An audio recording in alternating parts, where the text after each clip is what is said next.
UP के CM Yogi Adityanath ने कांग्रेस अध्यक्ष राहुल गांधी पर हमला बोला है। सीएम योगी ने राहुल गांधी को एक्सीडेंटल हिंदू बताया। योगी ने कहा कि एक्सीडेंटल हिंदू बताने वालों को भी जनेऊ और गोत्र याद आना बीजेपी की वैचारिक जीत है। देश की राजनीति में हावी होने के लिए लोग अब अपना गोत्र और अपना जनेऊ भी दिखाने लग गए हैं। वे जो लोग कहते थे कि हम एक्सीडेंटली हिंदू हैं, आज उनको एहसास हो रहा है कि नहीं, हम भी सनातन हिंदू धर्मावलंबी हैं। एक्सीडेंटली नहीं, हम भी सही मायने में हिंदू हैं। आज उनको अपना जनेऊ और गोत्र याद आने लग गया है। मुजफ्फरनगर में मुठभेड़ के बाद एक बदमाश पकड़ा गया। यूपी के मुजफ्फरनगर में मुठभेड़ के दौरान गोली लगने से एक बदमाश घायल हो गया, जबकि उसका साथी अंधेरे का फायदा उठाकर भागने में कामयाब रहा।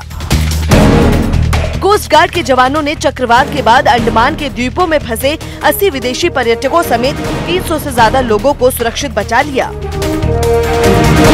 बिहार के रोहतास में आपसी विवाद में 2 गुटों में हुई मारपीट और गोलीबारी में 3 लोग गंभीर रूप से घायल हो गए।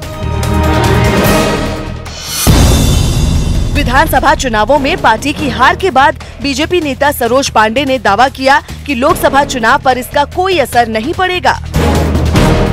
यूपी के अयोध्या में छात्र संघ का चुनाव स्थगित करने के एक विश्वविद्यालय के फैसले से नाराज छात्रों ने हंगामा कर दिया।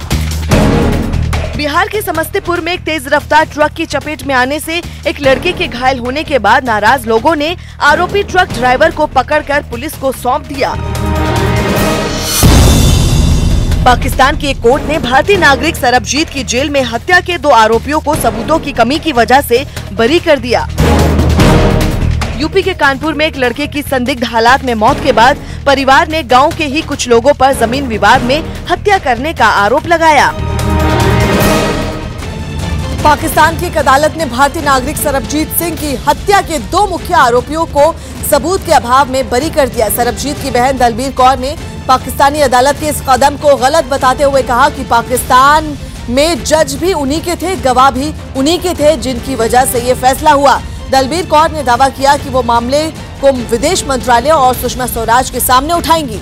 2013 में पाकिस्तान की कोट लखपत जेल में सरबजीत सिंह को जेल में ही 2 कैदियों ने मौत के घाट उतार दिया था, जिसको लेकर लाहौर की अदालत में सरबजीत के कातिलों के खिलाफ मुकदमा चल रहा था।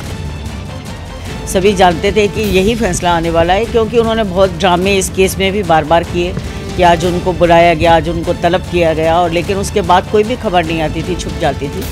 तो जो भी उन्होंने ये फैसला दिया दुर्भाग्यपूर्ण है, उनकी सोची समझी ये साजिश है, क्योंकि उन्होंने खुद ही तो जेल अधिकारियों ने और सरकार ने, वहाँ की एजेंसियों ने, वहाँ की फौज ने मिलकर दबाव डाला होगा। उन्होंने मिलकर ही ये सब कुछ कराया था और आज उन्हीं के दबाव के अंदर ये फैसला दिया गया।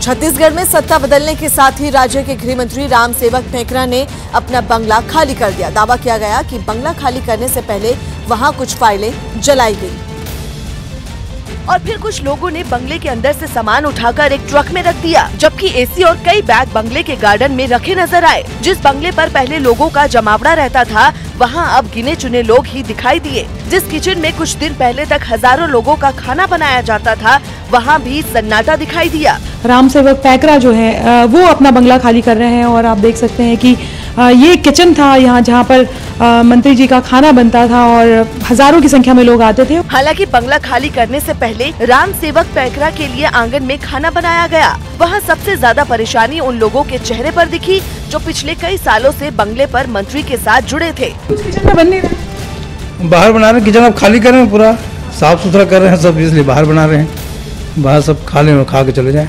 दावा किया गया कि बंगला खाली करने से पहले वहां कई फाइलें जलाई गईं, लेकिन वहां मौजूद लोगों ने ऐसे आरोपों को खारिज कर दिया। महाराष्ट्र के नासिक में ट्रक और गाड़ी की जोरदार टक्कर में 5 लोगों की मौत हो गई, जबकि इस हादसे में 3 लोग गंभीर रूप से घायल हो गए।